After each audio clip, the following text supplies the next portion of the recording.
गोटे चाषीटीए आज्ञा 8 मास काल धरी कष्ट करें शेष में किसी टंका रोजगार करें भी जदि से ही स्थान में ठीक टंका न मिले ताठार आ दुखतर कथा किसी ना। पश्चिम ओडिशा है आमर भात हांडी बोलिकी कहुए कहीं से दी फसली हुए। दी फसली कहले आज्ञा कौन खरीफ फसल रबी फसल दीटा फसल से चाष होता है।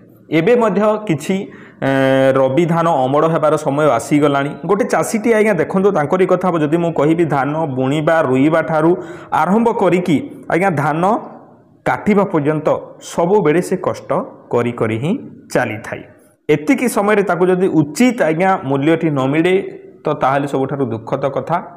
आपण माने बुझी पार नथिबे एठारे रबी खरीफ कहले कौन वर्षा मासरे जो धानटी करा जाय ताकू आमे खरीफ बोलिकी कहिताउ। एई खरा मासरे जो फसलटी करा जाय थाई ताकू रबी फसल बोलिकी कहा जाय।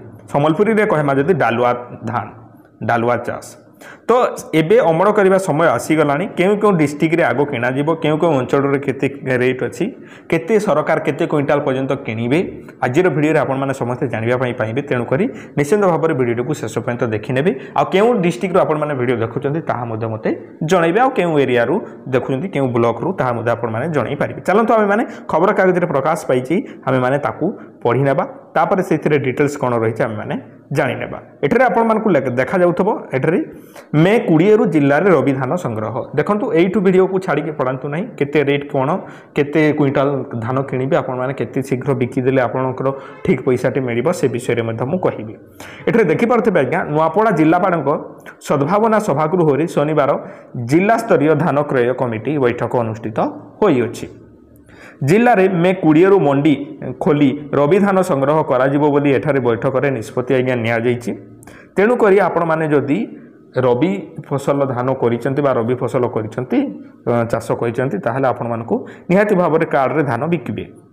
नुआपड़ा जिलापाल मधुसूदन दास को अध्यक्षतार आयोजित बैठक में जिला परिषद अध्यक्षा डली माझी खड़ियार विधायक अधि राजमोहन एमानकर कथा आम पढ़ा ना आम जब देखा आज्ञा एठारे आगो को जदि देखा आम मैंने एठारे कहुच्छी जोगाण अधिकारी राउतराय सभा को संयोजना करी गत खरीफ मंडी संपर्क में अवगत कराई देखंतु एठारे असल कथा है आसीगला आज्ञा देखंतु जे गत खरीफ मंडी रे 20,90,000 अर्थात 606.09 क्विंटाल धान क्रय करी नुआपड़ा जिला धान 99.48% सफलता पाइथिला। तो जो 606 क्विंटाल धान क्रय करिथिला सेटारी यापर सर्व सम्मतिक्रमे चलित रबी मंडी रे 26टी प्राथमिक कृषि समवाय समिति को सामिल करी 32 मंडी खोलिबा को निष्पत्ति निया जाइथिला। देखंतु 32टा मंडी खोलिबा पई सेते बेले निष्पत्ति निया जाइथिला। सेही परि गत रबी ऋतु रे जिल्ला रे 5,33,460 क्विंटाल धान क्रय करिवार लक्ष्य धार्य थिबा बेले 4,86,990 क्विंटाल धान 9,043 जन चाषी ठारू क्रय करा जाइथिला। ये तो गला चलित वर्षर आज्ञा यही वर्ष केते कोन करा जिवो देखंतु चलित रबी ऋतु रे धान विक्रय पई जिल्ला रे 31,297 जन चाषी पंजीकरण करिसंती। गत वर्षर लक्ष्य धार्य अनुसार चलित वर्ष रबी रे 5,50,000 क्विंटाल रो धान क्रय करने को बैठक में आलोचना होइथिला। परिशेष जिलापाल गत वर्ष भरी चलित वर्ष मध्य सुरुखुरु धान क्रय पाई एठारे मिलर्स चाषी मानक आह्वान करथिले और विभागीय अधिकारी सह जिला स्तरीय अधिकारी मानकु समस्त मंडी तदारक करबा पई एठारे निर्देश देइथिले। देखंतु आज्ञा एठारे सठिक जिनिस तो नाही आपण माने मन दुख हुवंतु नाही। ए पर्यंत जदि आपण माने वीडियो देखुचंती मु आपण मानक एबे ओरिजिनल कथाटी कहबा पई जाउची।